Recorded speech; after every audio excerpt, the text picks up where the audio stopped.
Go out of the view.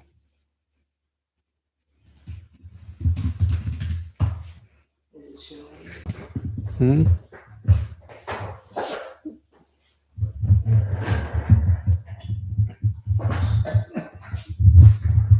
Hello, guys. I'm still struggling with my live stream. This is the first time. Please bear with me. Can you guys hear me? Fine. I don't have any guest on the live stream, so I'll be speaking to myself and will be answering your questions. Okay, you can hear me fine. So let's wait for a couple of more people. I see 5 people are watching it. On 5 are interested in EB5 at this time. We have about 600 people in the group.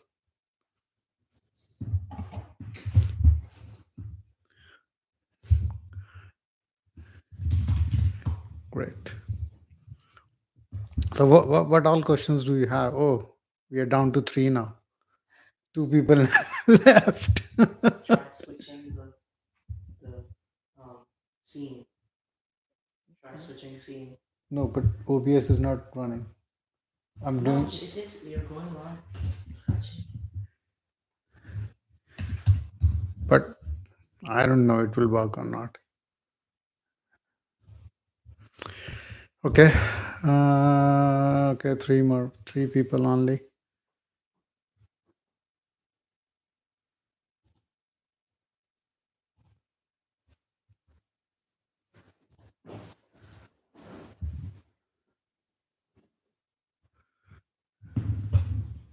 4.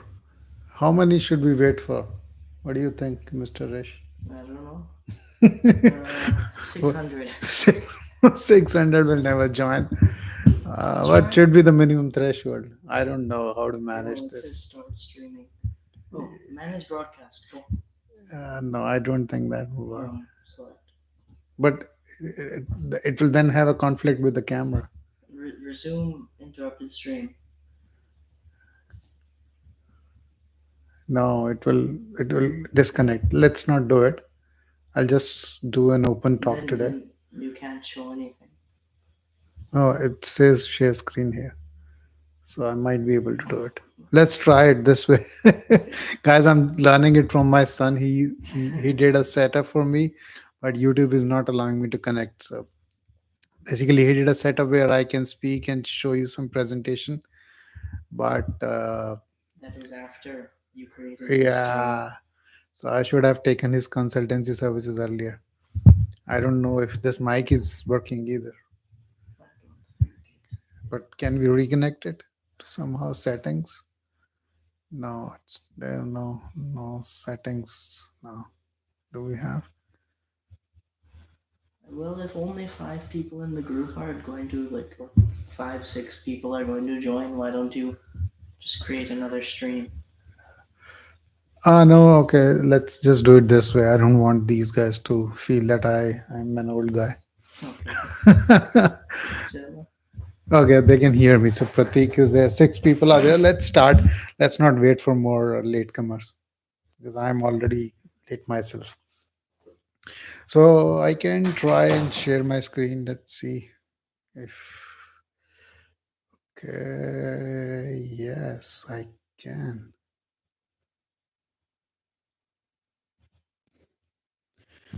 Okay, so can you see my screen?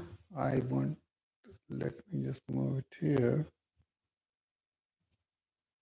so that I can see your comments.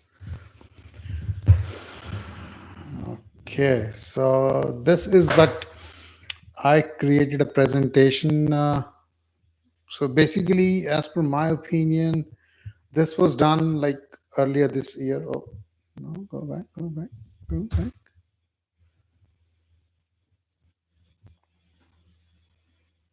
Yeah. No.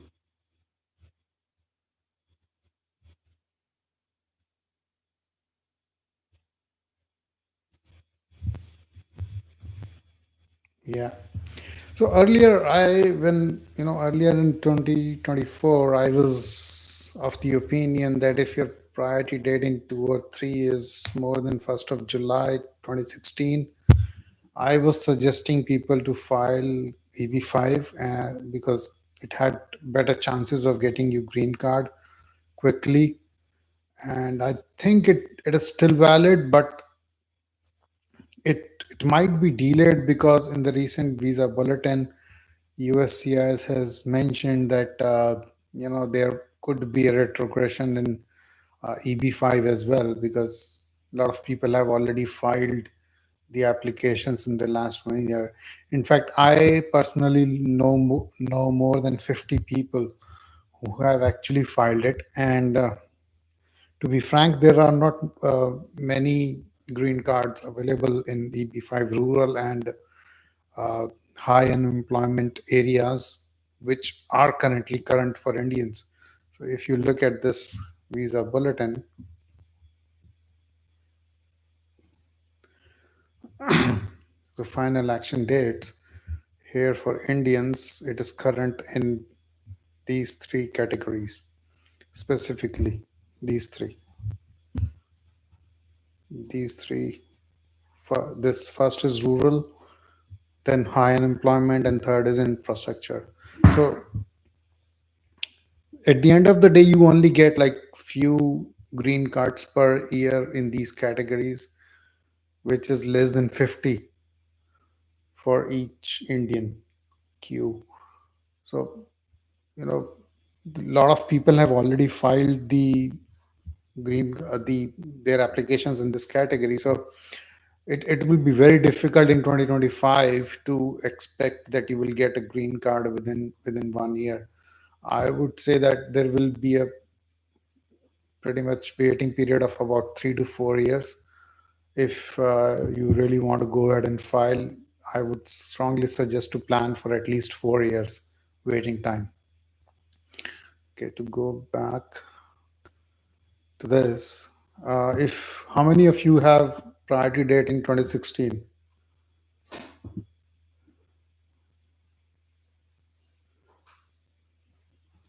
Okay, nobody answered. It's okay.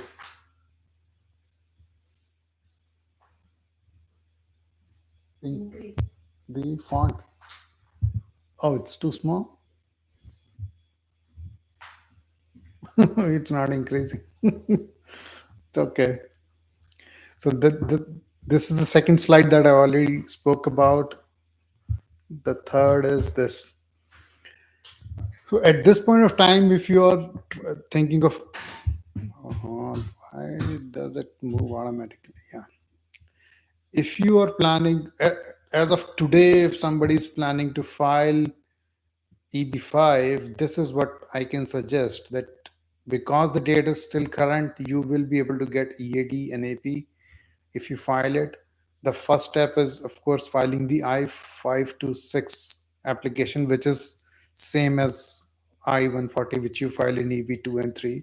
So once you get I-526 approval, then your green card application, which is I-485, can be approved if the date is current at that point of time, which exactly is same as the process for EB2 and 3 as well. So people who filed in 2023, in fact, some people who filed in about September or October 2023 have already got green card. I know a lot of people who filed in 2023 of October. They got their 5 to 6 approvals in about January, February, and then they got green card in about April or maybe April to August. I know them firsthand. So that was the time period when people were getting in the queue and they are getting approvals. But now I already know that a lot of people have already filed. So it's just about time that USCIS might just retrogress the dates. And nobody knows how many years back they will go in the retrogression. I'm expecting about 1 year. Like they might just move the dates back to 2023. It may not go to 2022 as such, but maybe early 2023 is what I'm expecting. And I can be completely wrong about it because there is no concrete data from USCIS about how many people have already filed or how many Indians have already filed. But I do talk to a lot of people, and I'm part of a lot of groups where Indians are filing EB5 actively. And I know more than 100 people who have actually filed in 2023 itself. So on the basis of that data, I'm telling that, it is very, very uh, possible that, the dates will just retrogress sometime in 2025. Nobody knows. No attorney knows. No, none of the RCs, regional centers, know about when it will happen, but it will happen. So most of the RCs will try to sell you the idea that it's never going to happen, and you can file it and you will get green card by next October, and so and so. But I would say that be realistic and at least plan for 4 years timeline starting today to get your green card. If you get it early, you can consider yourself lucky. But if you don't get it, then at least 4 years waiting time till you get the conditional green card. Okay, so how can you get EAD and AP today? That's the foremost thing, because once you get EAD and AP, you are out of that H1B, uh, uh, you know, bonded chain that you can consider.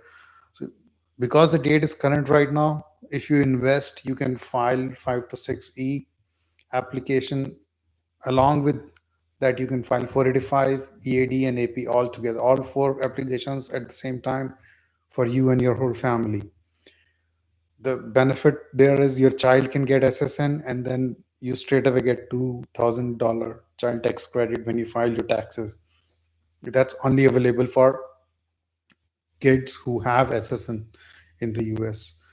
And most of the H4 kids who were born in India will not have SSN until they are eligible for EAD. And right now they are giving EAD and AP both for like 5 years. So that's a good thing. So you don't have to apply for renewals every.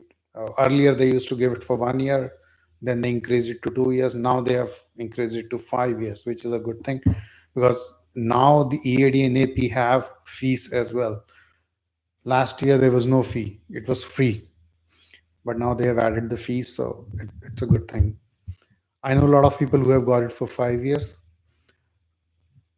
and even if you file it today, and then let's say the date retrogresses tomorrow, you will still be eligible to file EAD and AP and keep getting the renewals until the date gets current, or you get the green card finally. So once it's like getting foot in the door. Once you are in, you will be allowed to use EAD and AP as long as you don't get the green card. Okay, Prateek is asking how about completely new application, somebody who is in India. Yes, you can file it from anywhere. It doesn't matter, India or US. The only difference is that if you are in India physically, then you can't file I-485, EAD and AP. You have to be in the US for those things. Okay. You can, no questions till now, then I can move on. Mic is working fine. Okay. Dilip says his date is 2018. Yeah. For 2018, I would say that yes, you are a good candidate for EB5 if you want to file. Uh, have you guys seen that discussion on Twitter about the racism and other things, and then how MAGA wants to deport all the legals as well as illegals, everyone? But some people were very hopeful that they are going to change H1B and remove the country caps. So I don't know whether they will do it or not, and I'm not very hopeful of removing the country caps either. It's not that easy because it needs the change in the law, and for changing the law they need to pass the bill in both House and Senate, and for that they need a majority. Uh, they have tried it for the last 15 years and nothing has happened. Not a single inch has been moved. Like, you know, I don't have words to say, but in the last 15 years, not a single drop of water has come out of those bills. They just keep getting introduced, and then there are senators who block it for just complete nonsense reasons. But that's how it is. That's the practical scenario today. I don't think it's going to be that easy. Even if Trump wants to do it, he won't be able to do it through the Congress. I'm changing the bill. He might just give some kind of relief here and there, but give, if somebody has lived through last Trump's tenure, you know that how he treated the H1Bs. And this time also, Stephen Miller, the same guy who was heading the immigration last time, is going to head it again. I don't know how much Elon Musk and other people are going to affect the policies, because they are strongly in favor of high skilled labor, which is H1B, and most of the Indians are in that category. But only time will tell. I don't know what's going to happen, but I'm not that hopeful either. I'm keeping my fingers crossed, and people who are in the later stages of filing EB5 and they are dicey, I would say that go ahead and file it. Don't wait for it, because even if it happens, they might add a lot of conditions to make the switch from the current situation to the next situation. And last time, to take an example, last time when they introduced the Eagle Act, they added 9 years of overlap from moving from country caps to no country caps. And even in those 9 years, after those 9 years, they still had some kind of percentage reservation for other countries. So I don't know if they will introduce it or not. There is no talk about it, and what kind of things they will do. Trump's last term, they introduced. They were talking about merit-based system. In fact, when Trump was sworn in as president, he strongly said that we want merit-based system instead of H-1B visas, same as like Canada does, and they wanted to give green cards directly, but nothing happened. Absolutely zero action on that in his last 4 years. And in fact, they made it difficult. They challenged H4EAD in court, and H4EAD was living under threat all 4 years. They made it difficult to do the extensions. They added H4 biometrics to delay the H4EAD approvals and whatnot. So I might sound passive, but their past record is not very positive either. So I don't know whether they will do it again or not, but I'm not very hopeful. So if you have the money, I would strongly say that make the money work for you. At least it's a trade-off between peace of mind and what you can buy with money or your time. So if you are in later stages, I would strongly suggest to go ahead and file it, not wait for the changes in the law. It's not going to happen so quick and so fast. Anyway, should the investment be with the RCs till we get the GC if the date retrogrades? No.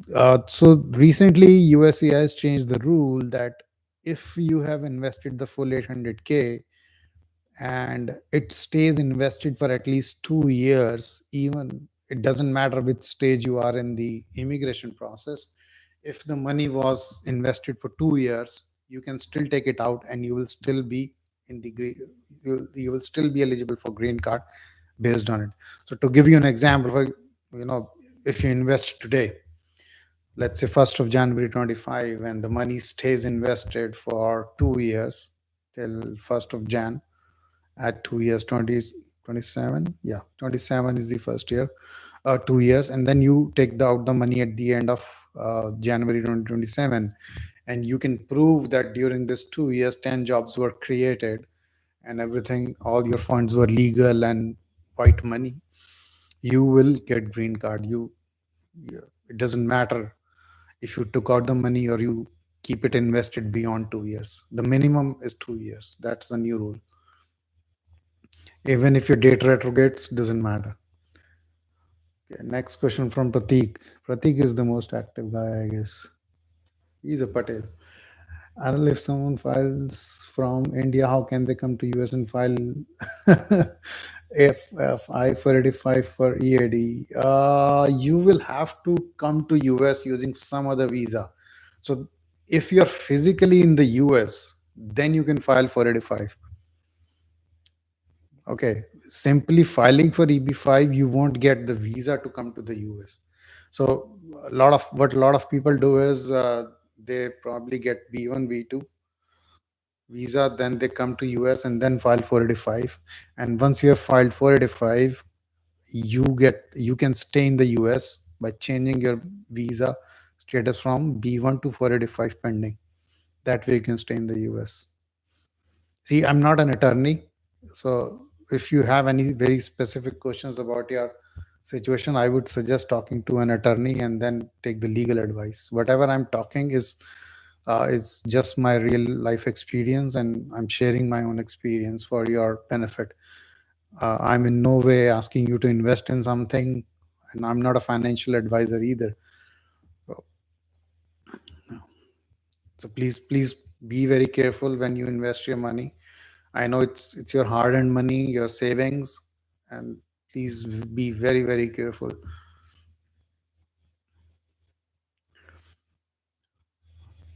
Will child age gets logged? Yes, child age gets logged if you file 485. It has nothing to do with the EAD and AP. But as soon as you file for 485, the child age gets locked. And you can file 485 only when the date is current. So the date is current only in these three categories right now: rural, EB5, high unemployment, and infrastructure. Okay, out of these three, most of the people ask me which one is the safest. I would say high unemployment is the safest, but this also doesn't have many numbers. Rural is double the numbers. Rural gets double the number, and there is another benefit with rural, uh, is that USCIS prioritizes processing of rural over any other stream here. They are doing fast processing. Fast means premium processing without any extra fee. They are doing premium processing for rural projects, but the risk in rural projects is higher than high unemployment area, because high unemployment area is usually in the urban area of the state, where the chances of a lawsuit or fraud are less. But in case of rural, the chances of a lawsuit filed by some local organization, NGO, or other stuff is very high. So usually the rural has more risk, but it has faster processing from USCIS and more green card numbers allocated to it or reserved for it. High unemployment is less riskier than rural, but it has less number of reserved green cards and normal processing. There's no premium processing available here by default. Okay, Dilip says we start the process in Feb 20. What is the time we have to show that we have for? I'll cover these in next slide, and then I'll take your question as well. Let's move on to the another one. Okay, till here, anybody has questions? EAD+AP? Only 16 people joined. When I did this by asking for a very small nominal fee, 20 people used to join. Now I'm doing it for free and only 16 people join. That's the irony of the situation. Okay, this is the tentative timeline based on my talks with people and people who filed in 2023. This may change pretty quickly next year because a lot of people have already filed, but I've just tried to give the best case estimate, and the worst can be any number of days. Let's say that you file EB5 today, which means that you will be filing I5 to 6E, EAD, AP, and I485, all of them together. 4 applications together because your date is current. So in about 3 to 4 months, you will get your EAD and AP approval. Sometimes what they're doing is they're just giving EAD for 5 years and AP comes later. They usually take more time for AP because I think that they run some kind of background checks, security checks before giving you AP. AP is advanced parole, which can be used in place of visa. to enter the US.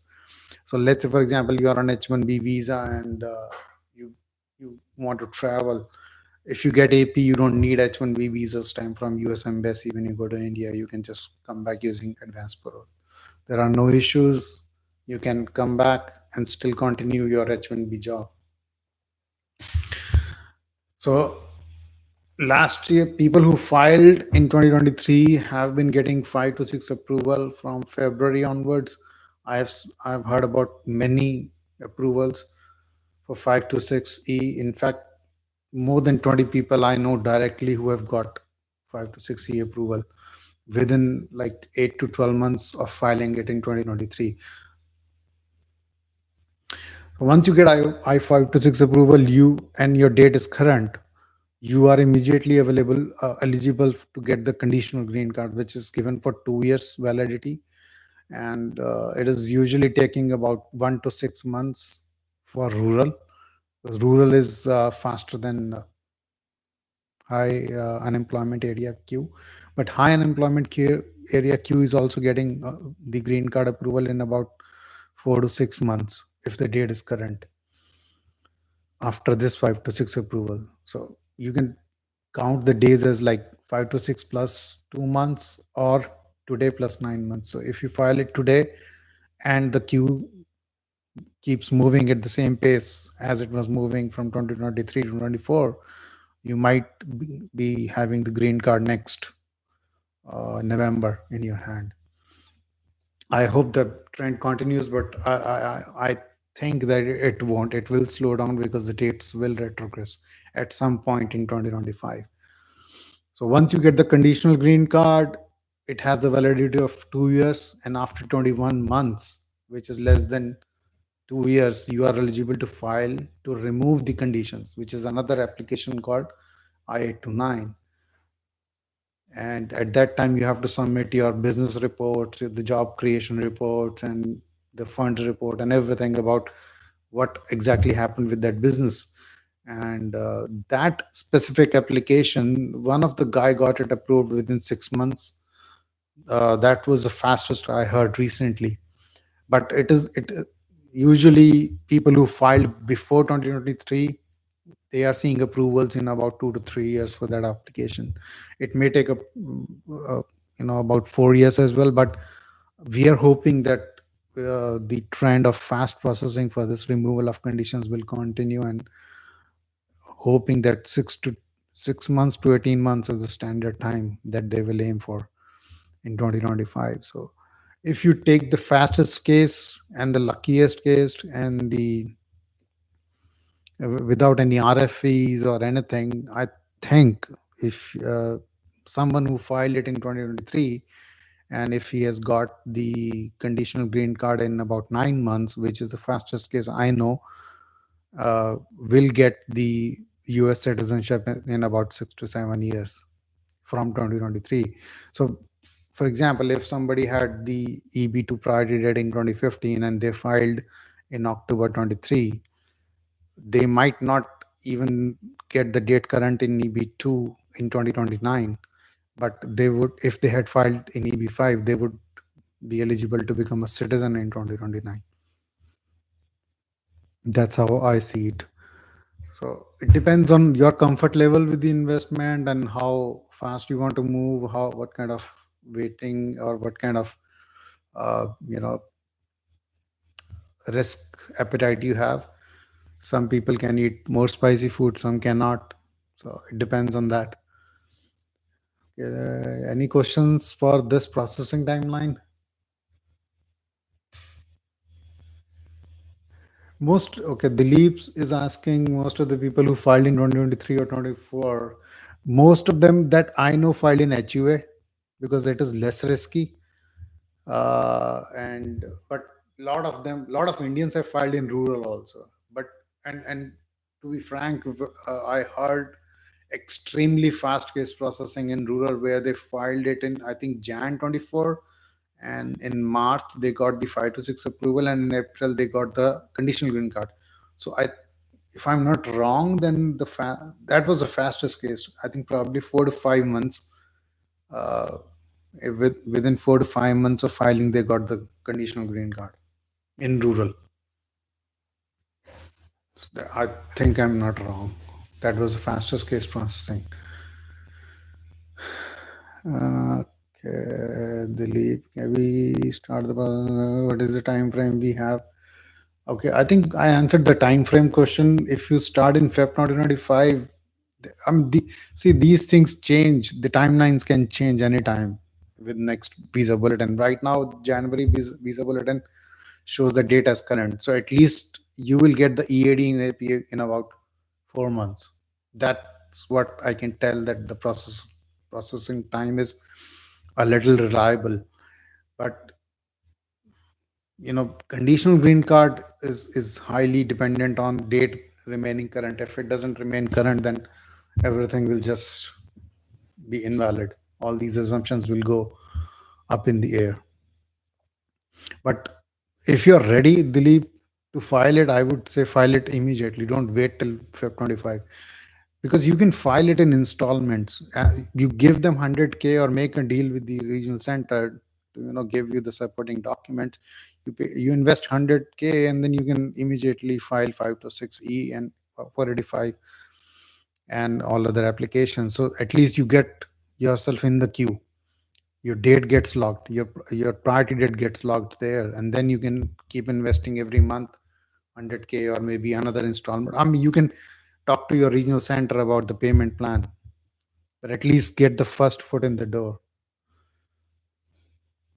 Okay, Pratik says, from what you have heard, and by any chance that people have gotten back their investment back on time.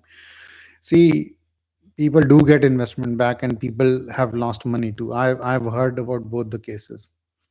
So because, see, at the end of the day, it's a business, and businesses do lose money, and businesses do make money.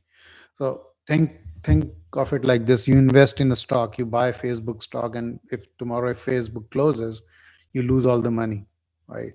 So think of it like in the same terms. It's a business, you are investing. So it's a risk. It's always a risk to invest in a business. Nobody can guarantee. In fact, if they can guarantee, then USCIS will reject your application, because they categorically say that it should be a risk based business. You cannot have confirmation of your money back. Okay, till now, are you ready? This is the next level. Khatro ke Khiladi. Now, the level 2. Okay, let me take these two questions. By the time I'm ready to invest in file, it would be 2026. By then, it would sure. Is it today worth it, considering the what we know today with EB2 date as March 2018? I mean, to be frank, with all my astrological, numerological, and all predictions, 2018 is very, very far away, extremely far away. I don't think, I don't know how much. Let me just see using this app. Okay, have you used this app? Let's try it. Maybe some date here. Let's put in it's EB2 March 2018. What does the app says? 2018. I'm assuming 5th of June for your date. Country of birth, India.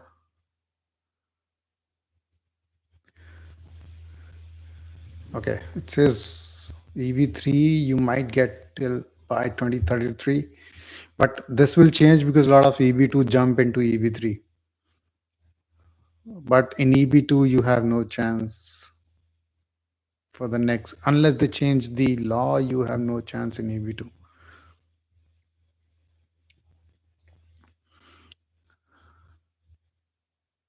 Oh, looks like I didn't share this. I just ran this app for March 20. Oh, sorry. For priority date, 5th of June 2018. This app, we have tried to write the algorithm in a way that it tries to mimic how USCIS tries to move the dates, and it tries to predict the date. In EB3, it is saying that it might get current in 2033. But usually this changes because a lot of people jump from EB2 to EB3 if EB3 starts moving forward. But in EB2, the app says that there is no chance for the next 100 years if your date is in 2018. Okay, next. Any question left? By the time, okay, done. Also, most of the people who find, okay, this is done. Is it better go with urban project that has 956 or with a rural visit? I would say go with 956 approved with urban. That has more safety with respect to the financial part of the deal. See, yeah, I'll answer Mohan. I'll answer your question later, Abhi. Okay, let's move ahead. Okay, so the first step to understand is that if you are investing in EB5 project, it's not a publicly listed company. It's a private equity investment. And private equity investment has different rules of investment than buying stock on Robinhood or similar like Fidelity or something, because it carries more risk. Private investment, like you understand how we invest in India, like somebody and the family is asking you money to give them to finance their business, and they will give you 10% return or 50% return. That's sort of private equity. They are not listed on the stock exchange, so they don't follow those many rules of you know transparency and other stuff. And there is a greater risk of losing money in a private equity investment, so you should be very careful. So these are the rules that are designed by the SEC, which is the security regulation department of US government, which they say that you should have at least this annual gross income of 300K for the last 2 years, or your personal income, individual income, or should be more than 200K for the last 2 years, or your net worth should be more than $1 million to invest in a private equity project. So most of the regional centers that you talk to will ask you to provide this certificate that you are an accredited investor and you understand the risks of sending your 800K to them for investing in a private project. Okay. Otherwise, I don't think they will even talk to you, because as per law, they cannot come and sell you the project unless you are an accredited investor. And if you use a CPA to file your income taxes, then the CPA can provide this accreditation letter to you free of cost. If you file it yourself, then most probably you are not made for private equity. This is my own personal opinion. But if you have incomes at these levels, you are probably using a CPA because you need to save a lot of taxes as well. So you might have used CPA to do some financial planning. But otherwise, there are third-party companies who can give you this certificate if you send them your W2 or LLC income statements and everything. That's not a big thing. Next, this is the tentative plan that I created. You need this much money in hand to completely to make the full investment in EB5. So you have to be mentally prepared for this kind of money. Even if you start the process today and it's an installment based plan, maybe a lot of RCs are selling their projects by saying that you can just invest 100K now and take 6 months or 8 months or 1 year to invest the rest of the 700K. But you still need that money in cash. Okay, it has to be cash. It cannot be just on paper that you have the money. And then the second thing to understand is that even if you don't have the 800K cash now, you have to prove it today that you will be able to get 800K by selling your stocks or by some way within 6 months or within 8 months or within 10 months. Today, you have to prove it today to file 5 to 6. The first step. of EB5. This is the. Are you able to see this? These are amounts. So this the final figure 878K might, you know, the basic is 865 to file. Okay.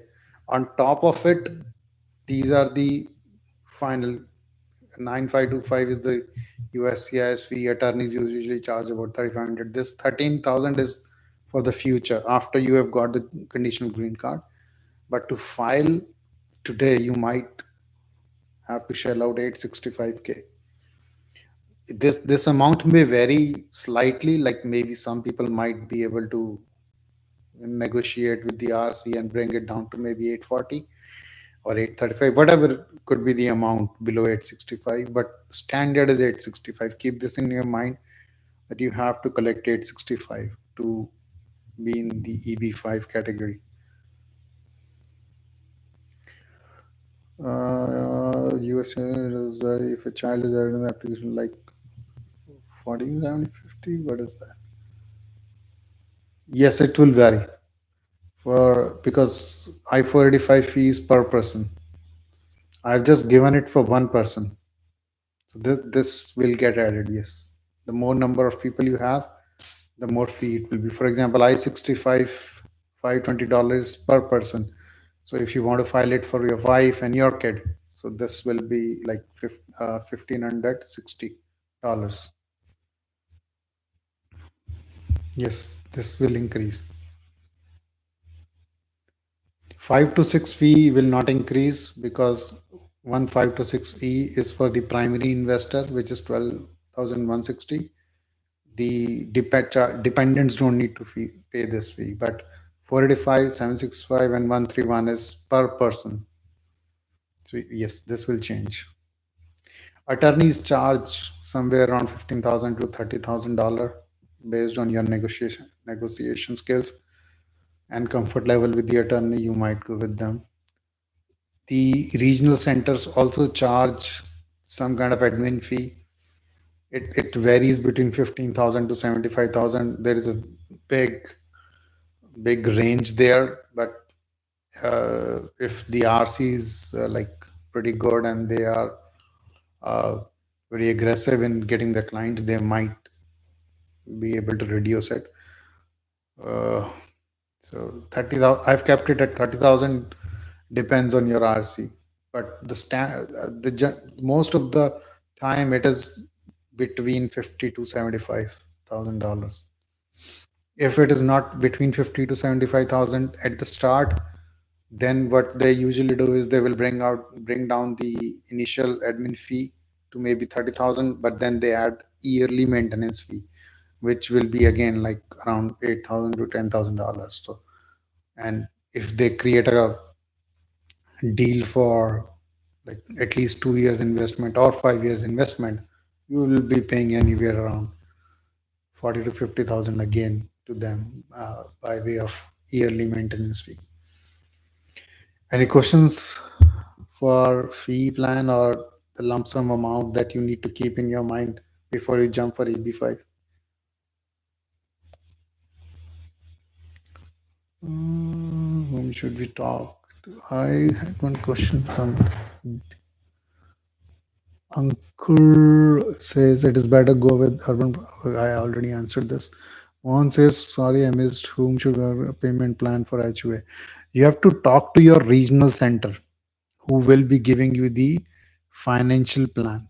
See, how the EB5 works is it has two parts. One is the immigration part, the second is the financial part. You need to understand that when you're investing money in some kind of private project, it's only the financial deal that you're doing with them. The immigration part is done by your attorney, and attorneys, you hire the attorney separately from the regional center. Some of the regional center may have an affiliated immigration attorney with them, so they will tell you that we'll get you a deal and sort of such things. So but that attorney will not be able to tell you whether this financial deal that you're signing with regional center is good or not, because he is not a financial advisor, he's just an immigration attorney.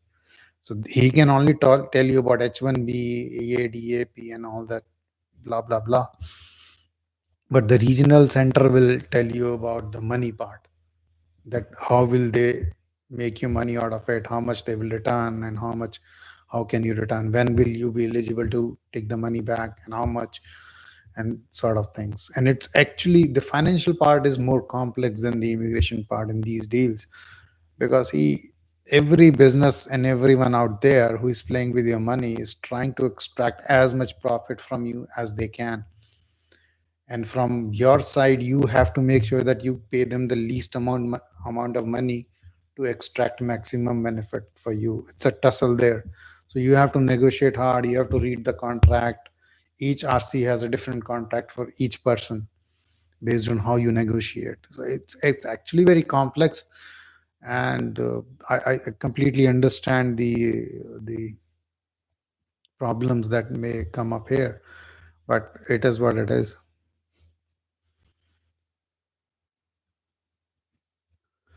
Okay, Dilip has a question. If you can, will you be able to share some known RC which has got some people? If you, I know you don't like. See, liking is not. It's not a matter about liking or unliking, because I'm not a financial advisor. I don't have the license to sell the projects, so I cannot name anyone publicly. Right? That's how it is. So if you talk to me one on one, I might just tell you something that this might be good, that might be good, but I cannot really tell it on public platform that these are the good ones or the bad ones. If they sponsor this, session, I might just throw their name here, but I cannot tell them. I cannot recommend anyone. I mean, in fact, nobody can do it unless they have a license. If I was sitting in India, I couldn't name, because Indian laws are, how they are. But in US, I don't want to take that risk. Okay, so next question is, if you have made till this point, you have the sources, then how to collect the funds? This is not a big thing. If you have that kind of worth, then you should be able to collect your savings, or you can take home equity lines. If you have a primary home which is worth, maybe let's say 1 million, you can take home equity line of credit and use that money to invest in EB5 project. Or you can take car equity loan, you can take income from your LLC. If your wife is working on H4EAD, she has LLC, you have income there, you can use it. You can move your 401k, IRA, etc. money to EB5 project. You can sell the stocks, shares, whatever you have here. Personal loan, yes, you can use it. uh, I strongly suggest to keep all the funds, that uh, fund sources from USA as much as possible. Go and take your Indian funds only if it is, only if there is no other way left for you. Because for the basic point you need to understand is, you have to tell them all the trail of the money. For example, that let's say that your parents, you have a house in India which is on your parents name, they sell it and then send the money for to you to invest in EB5. You will have to provide paperwork to prove that your parents bought that house with legal money, and that money had was white money. So let's say they were salaried and now retired, they will have to pull out all their salary slips from that era to show that, okay, that 50 lakhs of amount was collected, and then the house was bought, and then the taxes were paid on it, and then you sold it, and then the capital gain tax was paid on it. And then there is another tax these days in India, which is 20% deduction, uh, to send the money out of India. So that is pretty complex there. I don't know really about how that 20% deduction works and how you can claim it back. So, but the main point is that keep it simple. The more complex you make it for the USCIS to understand your source of money, the more time they will take to approve your applications. If you have funds from USA, it is much easier for them to verify, because everything is connected, and they already, IRS already gets all your information from your employer or the stock companies or brokers and everything. So it's much more easier and faster that way. Any questions about this? How to get funds? If not, then I'll move forward quickly because it's already 49 minutes and people get bored in 40 minutes. No questions. Okay, step four is investment safety and return. A lot of questions on this.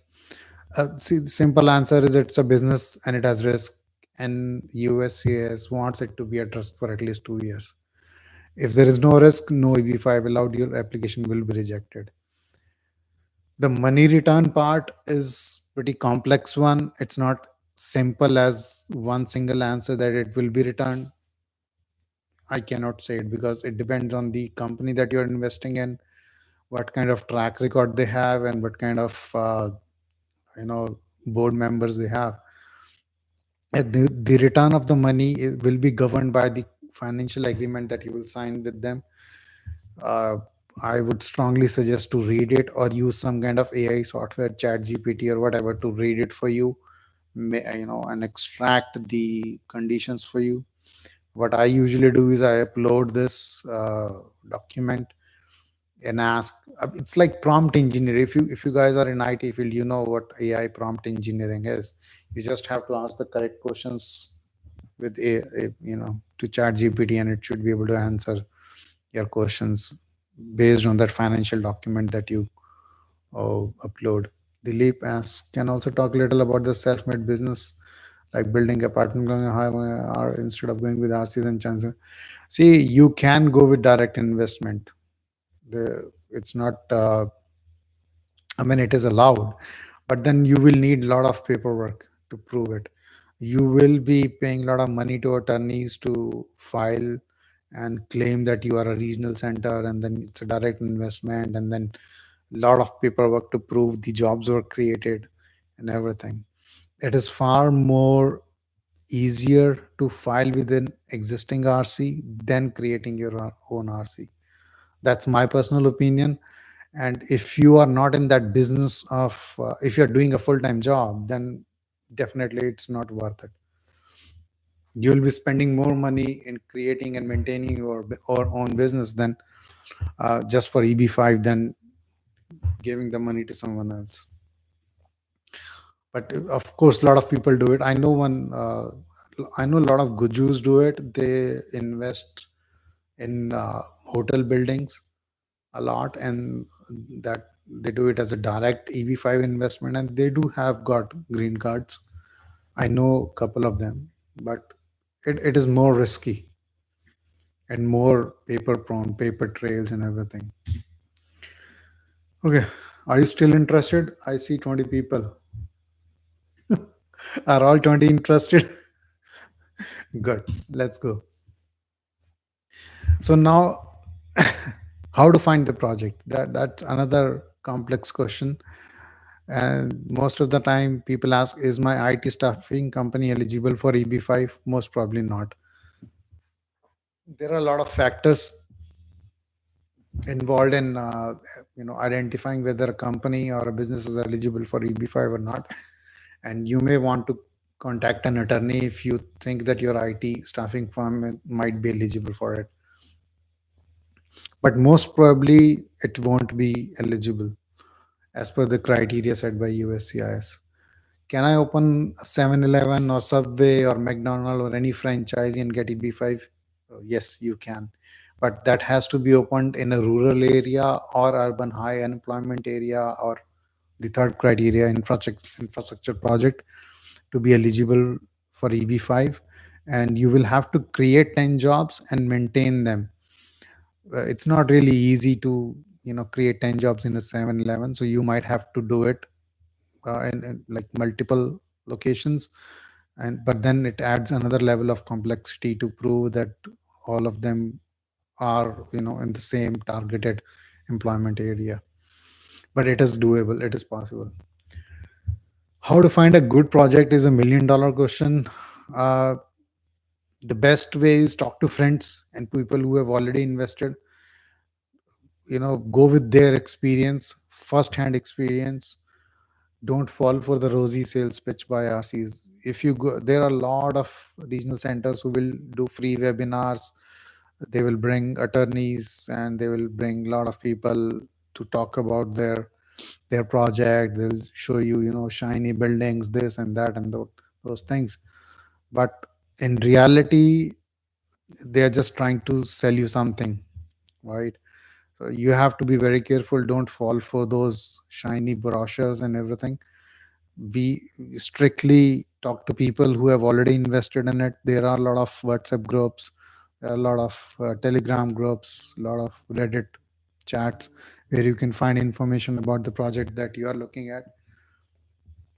And then that's the only way. There is no other way to find a good project. Really, nobody tells you the real picture. And most of the RCs will extrapolate the rate of return that they will give. For example, if you invest in an equity in one of the RC and they're building the apartment building which will be rented out, they might tell you that they'll give 15% year on year return. uh, it's okay on paper, but I would say that when you are making the investment, only think about one third of what they are saying will be the real return, and you will be lucky even if you get one third. To be very frank, let's say that if they are saying, if they're claiming that they will give you 15% year on year, I would only assume 5% year on year, and then only take the next step of investing with them. And last but not the least, be ready for the worst. It's a business, and businesses do go bankrupt, do close. See, so money can become zero here. But if it was invested for 2 years and in those 2 years 10 jobs were created, you will still be eligible for the green card. That's a good thing. But it can become zero. You may never see that money again. That's a possibility. So you should be ready for the worst as well. But the average case is that you do get your money back but don't make any money on it. For example, if you invested 800k, you might just get your 800k back after 4 years. So how I think in my mind is that, what is the opportunity cost of 800k? The opportunity cost is, let's say that you're getting, if you keep this 800k in savings account today, and what is the 5 years interest? That's the opportunity cost for you. You can think in those terms. Or if you are a stock guy, if you invested in S&P, and what will this become after 5 years in S&P? And you might just lose that amount if you divert this 800k to EB5 rather than stocks. That's the opportunity cost. If you are ready to bear that opportunity cost and the risk, then you should go ahead with it. Basically, don't lose your sleep over it. Okay, if you are able to sleep after investing 800k, you should go ahead. If you will lose your sleep, then don't. Just wait in the EB to EB3 queue. That's my analysis. Okay, Dilip says, can also talk little about the self-made business like building environment. Oh, yeah, I think I already answered. Dilip again, does the 2 year investment requirement apply if a try to use by the time we file? Does it mean it to be invested for 2 years? No, there is no such condition as after getting the conditional GC. The day you have invested the full 800k, not the partial, full 800k, your timer for 2 years starts right there. It doesn't matter whether days goes back, forward, whatever happens, you will still be eligible to get your money back and still be eligible for getting green card. I think Dilip, I answered your next question as well, which means no. See what happens is, see, USCIS changed the rule. It clarified last year that they only want to see investment logged in for 2 years. After, if it remains logged in for more than 2 years or not, is a negotiated contract between you and the regional center. So what regional center, think from the regional center point of view, they want to lock your money for as long as they can use it to earn money or earn interest or whatever way they are using your money, right? They want it to be locked in for the longer period, but you want that money back within 2 years. So USCIS is saying we only want to see it locked for 2 years. After that, you negotiate it with the regional center, whatever You guys decide how they want to return it and whether they don't want to return it. It's between you and the regional center. Okay. I do have premium groups that, I where, people can ask questions. I do help them. I do counseling and other stuff. I'm not a lawyer, but I do help with the real life situations and suggest or help them with, understanding the situation and what should they do or not.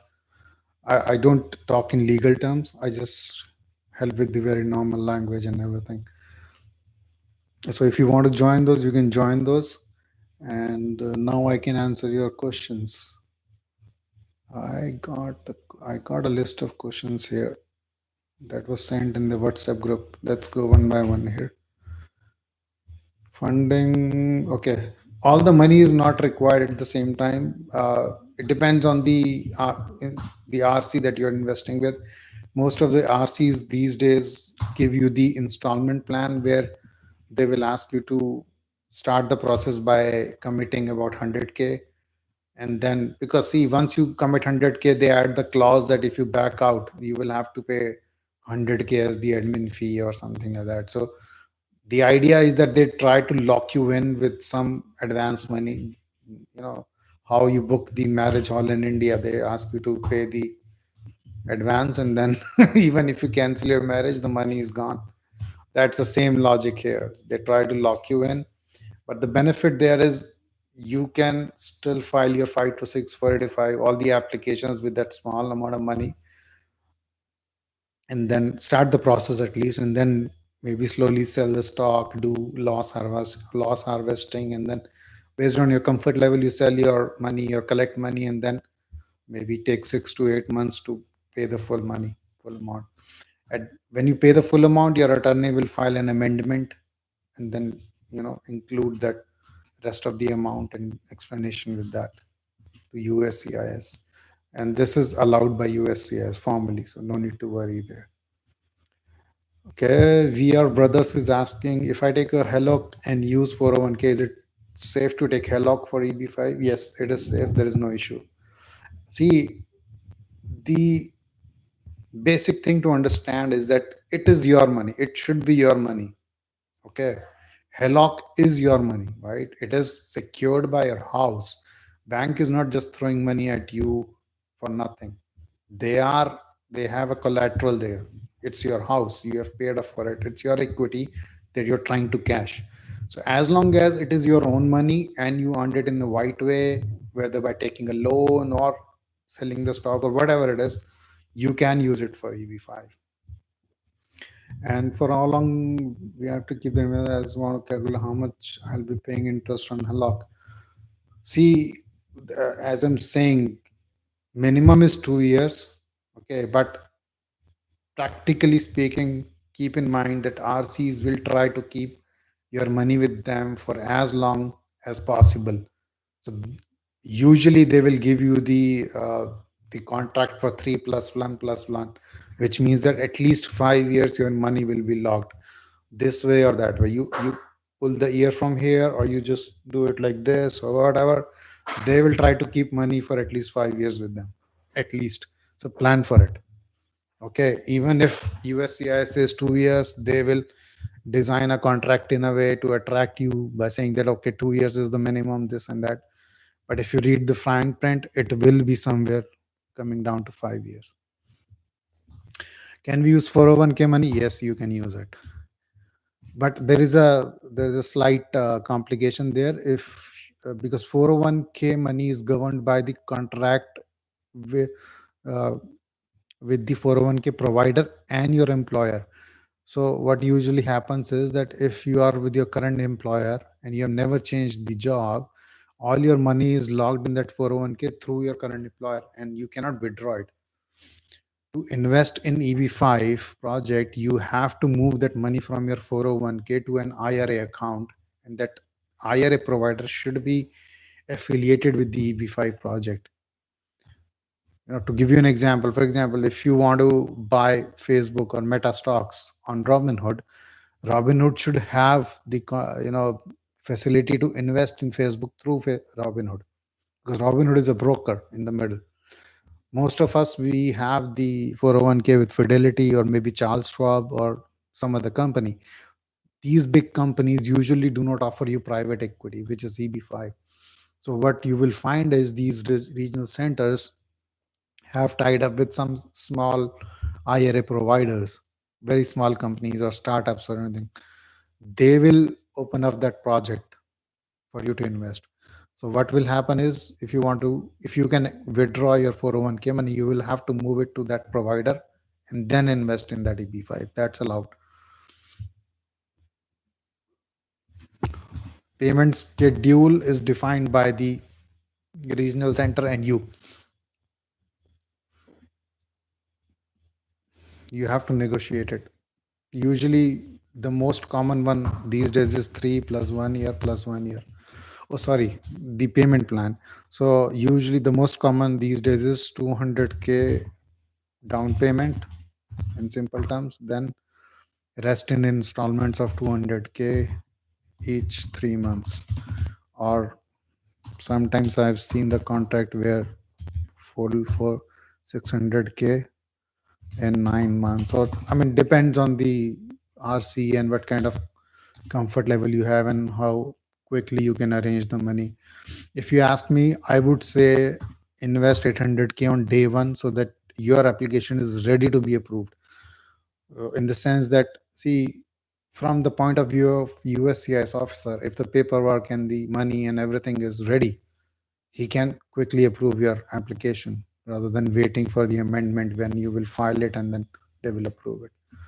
So it depends on you. Can we apply from India? Yes, you can. After a lock period is over, how long does it take to get investment back to us? There is no time frame.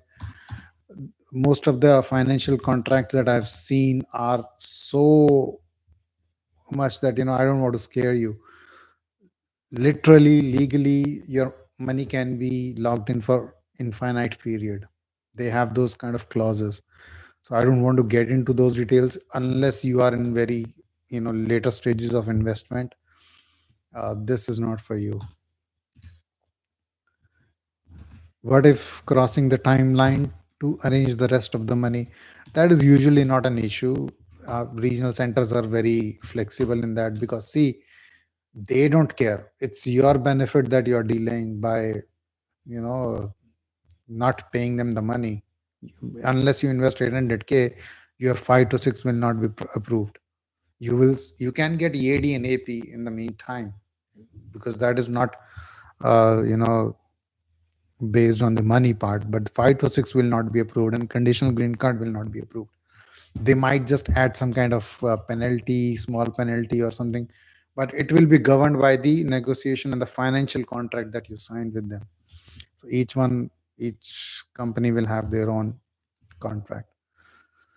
Return on investment.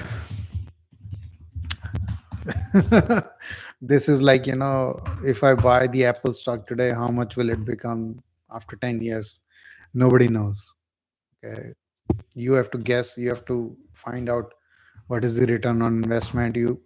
So what I suggest people is, like, let's say you're buying a house today, and I ask you the question, what will be the price that you will be able to sell this house to make money on it? Will you be able to answer it? If yes, then how did you reach that number? You did some market analysis to understand how much this market is growing. If I buy a house here for 1 million, it might be worth 1.5 million after 10 years, and I would have lived in it. So that same analysis you have to do for that project yourself, or there are third party companies which you can hire. They charge a lot for commercial projects, to be frank, at least $10,000 per such request. So it would be better if you can create a group of people and then you all, uh, you know engage some kind of third party company who will do the financial analysis of that project to tell you how much money it can generate or how much rent can it generate in next 10 years, and what will be its market value after 10 years. Those are all the financial analysis that you will have to do it yourself, or maybe hire some other company. Which type of projects had guaranteed, there is no guaranteed return anywhere. If it is a guaranteed return, then it's not an EB5 project. You will, be, you know, I would say, see, if you are doing a debt investment, which is like they pay you 0.25 interest or 0.5 interest, which is guaranteed return, but that is like minimal. It won't even beat the inflation. That is fine. That is not a problem.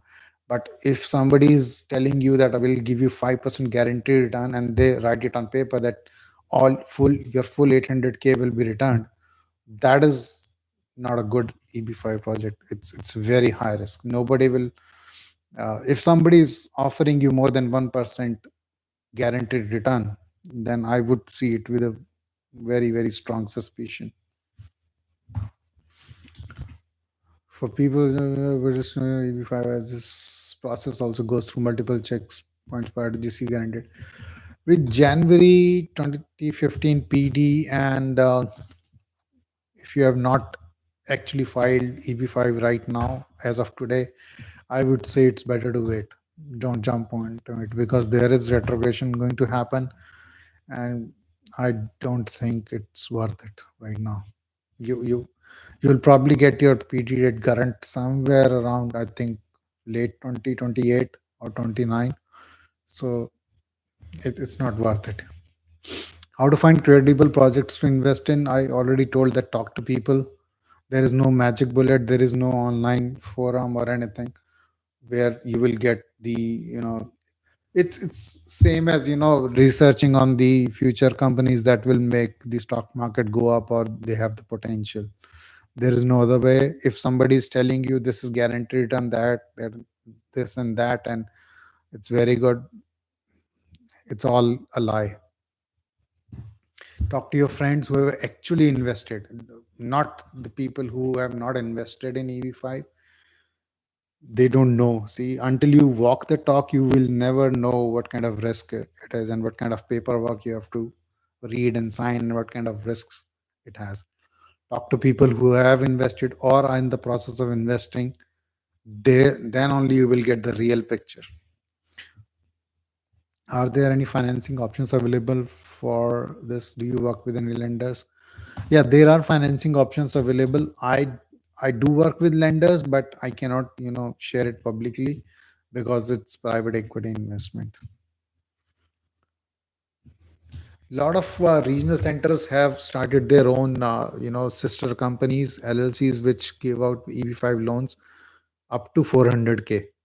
So if you are struggling to collect 800K, what they do is they give you 400K personal loan, then you collect 400K from your pocket, and another 50K for the admin fee and attorney fee and other fees from your pocket, and that way the deal is created.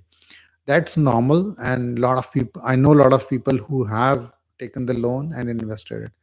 So if you're comfortable with taking the loan, direct personal loan, yeah, that's fine. That's a very good way to do it.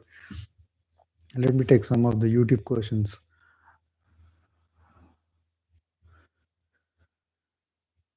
Okay, Pratik is, I think Pratik has left.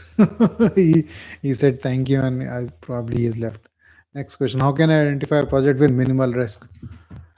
Look around, talk to people, find WhatsApp groups, go in there, ask questions. That's the only way. There is no other way.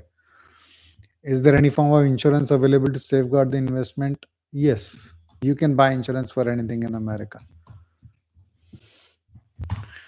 In case the investment is lost, will we still be eligible to receive Yes, if the money was invested for at least 2 years and 10 jobs were created, you should still be eligible to get the green card.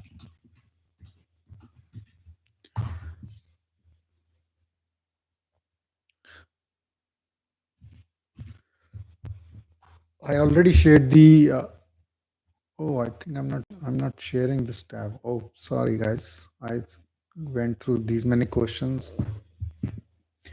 Okay. What are the average attorney? I already shared this.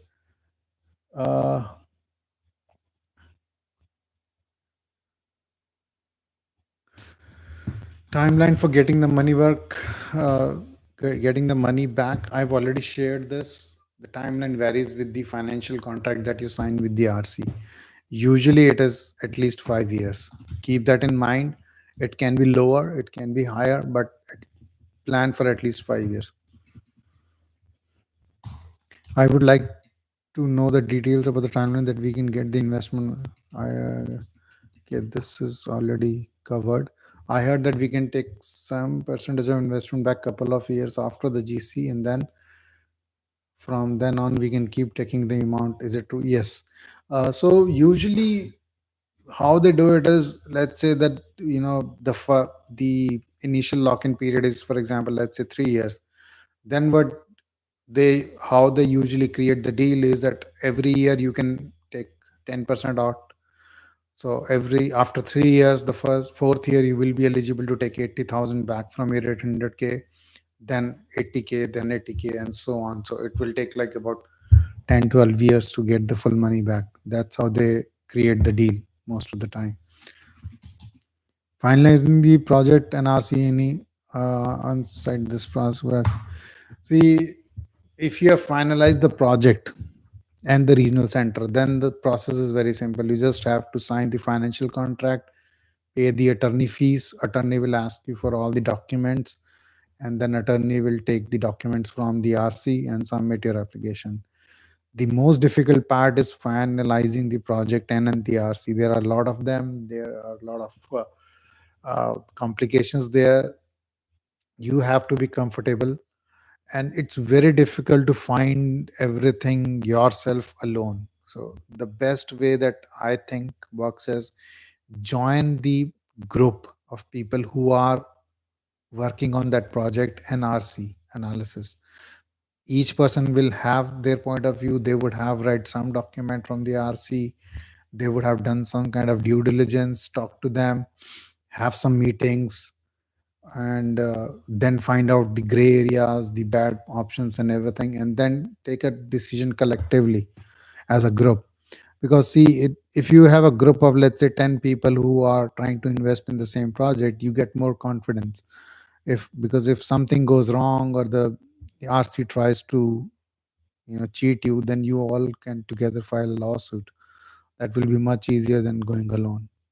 And this process, there is no other shortcut to do it. Okay, that was the questions from the WhatsApp. Sorry, I forgot to share this earlier. I was reading and answering, but okay. Let me take the YouTube questions, and then I think we can close the call. It's been more than 1 hour already. If I, done, Pratik done. What's the estimate for EB 25, or should I plan for EB5? Well, this is what I shared earlier. I don't know if you were there or not. The first slide. This is my opinion. If your EB2 or 3 period is more than 1st of July 2016, you should consider filing for EB5. That's my opinion. You might feel comfortable with some other situation or circumstances. That depends on you and your own family situation.